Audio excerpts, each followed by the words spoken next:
Juzi niliongea na kiongozi wa upinzani na viongozi wa upinzani na nikawaambia ya kwamba sisi ni nchi ya demokrasia.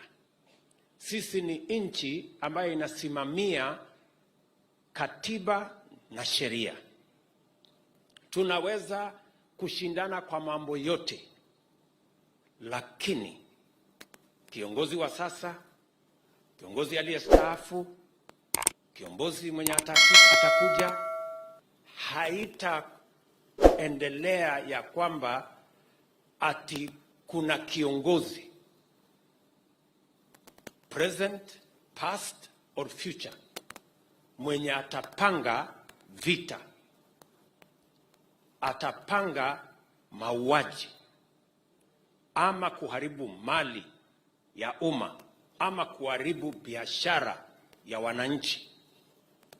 Hiyo haitafanyika tena katika taifa letu la Kenya. Tumekubaliana ya kwamba hiyo haitafanyika tena katika taifa letu la Kenya. Mambo yale mengine yote tunaweza kuzungumza, but we are not going to negotiate about the safety of Kenya. Naona viongozi wengine wanasema kwa ile maneno ambayo imesemekana itajadiliwa, wanauliza wapi mambo ya gharama ya maisha. Mimi nataka niwaeleze mambo ya gharama ya maisha iko kwa manifesto ya Kenya Kwanza. Pale ndio tuko na mpango mzima na maalum na tayari tunaitekeleza. Na gharama ya maisha haiwezi kutatuliwa vile wao wanapendekeza. Atifujo, maandamano, sufuria kwa kichwa, bei ya unga itabadilika namna gani? Hata kwa dawa ama uganga ama uchawi itabadilika kweli? It will not. So I want to ask my friends, we have agreed that we must reject, we must refuse violence as part of the politics of Kenya. And I have seen my colleagues asking in this discussion that we have agreed, where is the cost of living? And I want to tell them, we are already implementing the programs that will deal with the cost of living. I don't know why you cannot see. In your own backyard, fertilizer is now going to sell from next week as 2,500. In your own backyard, farmers are doing a great job, and God has blessed us with rain. We have a whole program. What you are recommending, all these violence and demonstrations and everything you are doing, will not in any way contribute in any manner towards solving the challenge of the cost of living. Hello and what's up everybody, how are you doing? This is Elijah Gichuru. Welcome back to my YouTube channel. In case you're new here, subscribe to my YouTube channel, and in case you're a returning subscriber, thank you so much for joining me yet another time and for giving me the moral support that I deserve, so that I'm able to continue doing these YouTube videos. Like I say, you are the people that make me do these videos. Without you, I could not be doing these videos. Now, let us go straight into the story of the day. Now, President William Gichuru Arab Ruto has confirmed having talks with His Excellency Raila Odinga, his arch rival. Okay, so he says he had the talks with him some 3 days ago, and they discussed a number of issues that has got the country talking and asking so many questions because of the nature of the talks that they have held. Now, according to the status quo that is right now, there was so much opposition towards these talks, especially even from the government faction. Some of the government officers felt that there was no need for these talks, even and the other faction felt it was good also to have the talks. And Kimani Ichung'wah, the leader of majority. Now, this comes a day, just as a day actually, after the two teams, that is the opposition and government, agreed to have talks. Each side will come up with a 10-member committee, and then they will talk. We have agreed, and as I have said, I have engaged our friends in the opposition, and we have agreed that as a nation, all leaders, past, present, and future, that violence, destruction of life, destruction of property, destruction of public property will not be in the equation of the politics of Kenya, in the governance of Kenya, and in any other way in the Republic of Kenya. We have agreed. The other things, we are a democratic nation, we can talk. Tumekubaliana kwa sababu unajua mimi ni kiongozi wa taifa, vile vile ni kiongozi wa serikali.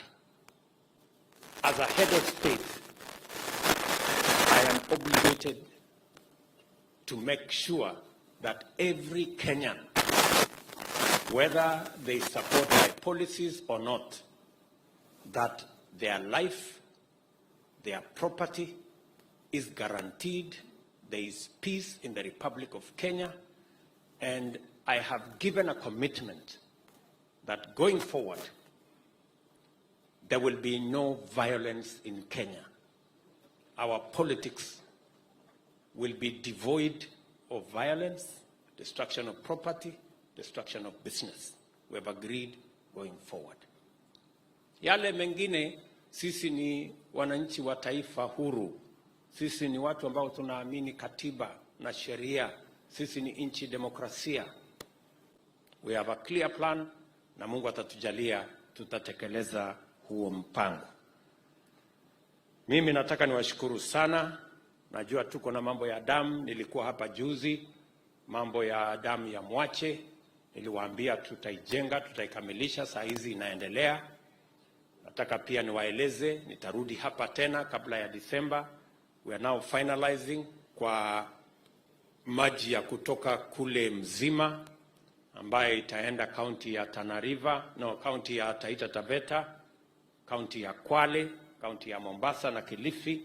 We have a big plan on that program, na mimi nakubaliana na dada yangu Achani ya kwamba tuko na mpango. According to the majority leader who will be part of the committee, he laid out the agenda for the talks and the constitution of the talks of the committees. Now, the committee will compose of 10 members, 4 members from outside parliament, the leaders of majority and minority, the National Assembly, and 4 additional members of parliament from each side. That makes them 10, 8, 4 plus 4 plus 2, 8. I mean, 8, 10. These are the issues that they will discuss. 1, reconstitution of IEBC. Okay, as it stands right now, we don't have an IEBC commission because the commissioners that were there were fired by the president for their malpractice, and the chairman Chebukati retired after his term ended. So the IEBC only has the CEO and I think 1 commissioner, not even a commissioner, Marjan, CEO, that is Marjan. Yeah, just like 2 or 3 members. So the IEBC needs to be fully constituted before 2027 election, though it is far, it is 5 years from now. The second issue that they will discuss is the implementation of the 2/3 gender rule. Remember, Kenya has never ever been able to implement the 2/3 gender rule, especially in the National Assembly. And this is what made even the government to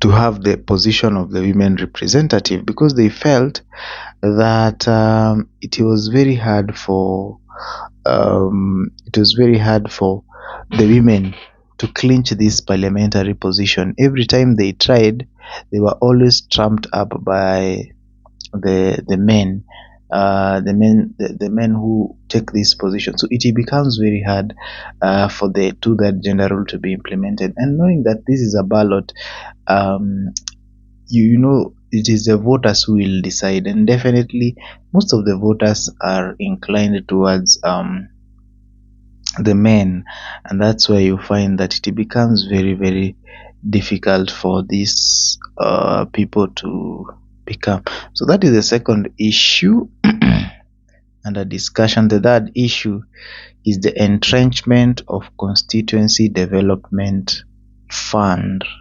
Entrenchment of the constituency development fund. Okay, that is the other issue that is at hand. The other issue is the establishment of the opposition leader position. Okay, so Raila Odinga wants to have an official leader of opposition position, as well as get it funded by the executive, get it funded by government.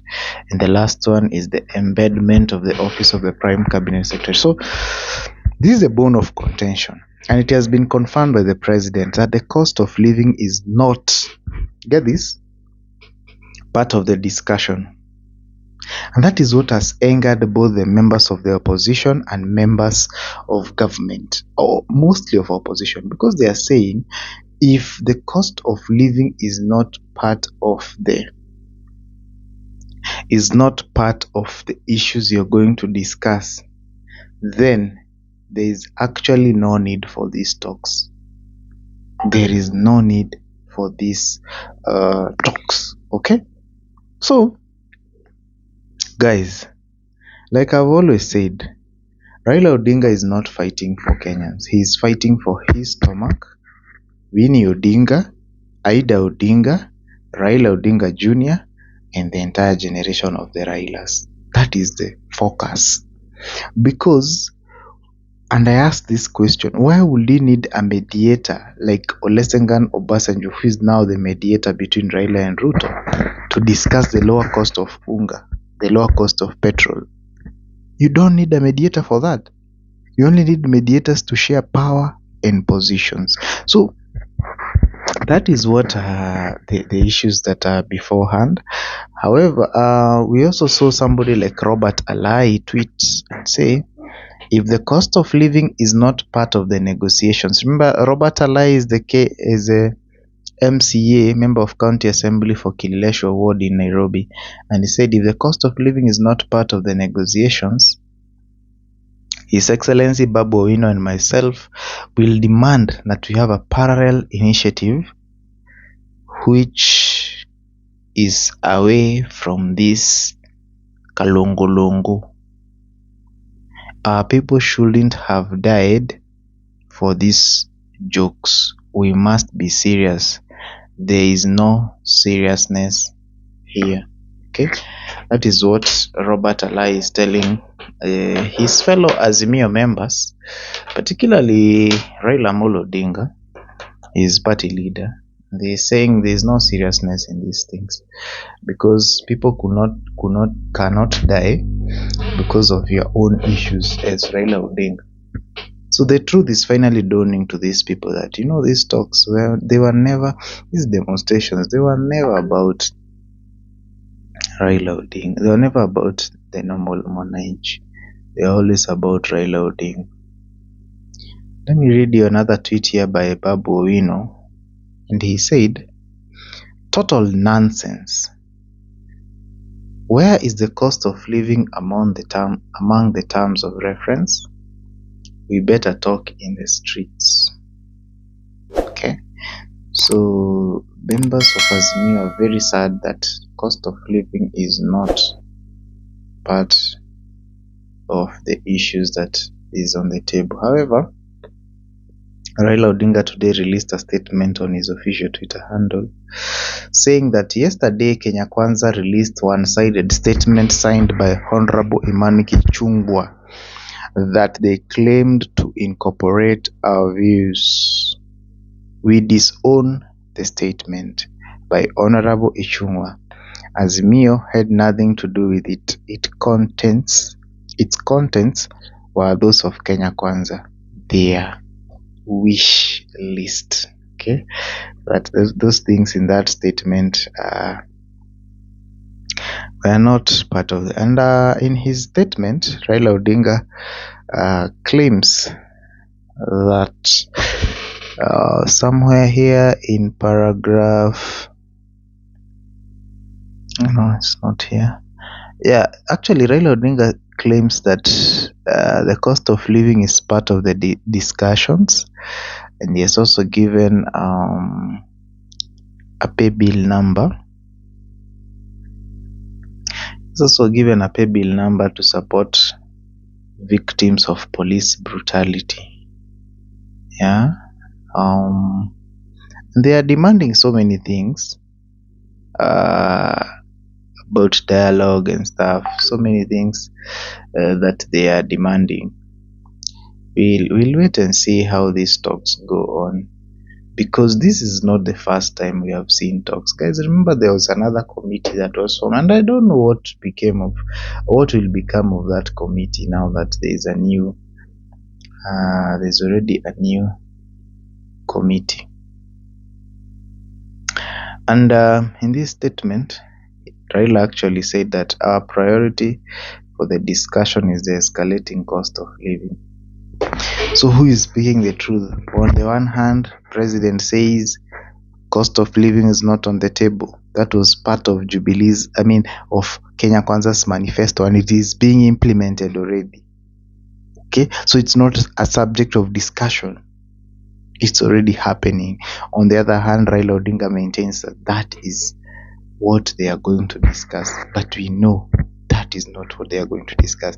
Raila Odinga wants to get into government, and the earlier Kenyans see that and realize that, the better for them, the better for our country, and we'll move on to other serious issues. Thank you so much, guys, for watching this video. Until next time, this has been your guy Elijah Gichuru. Remember to subscribe, watch, like, comment, and share this content.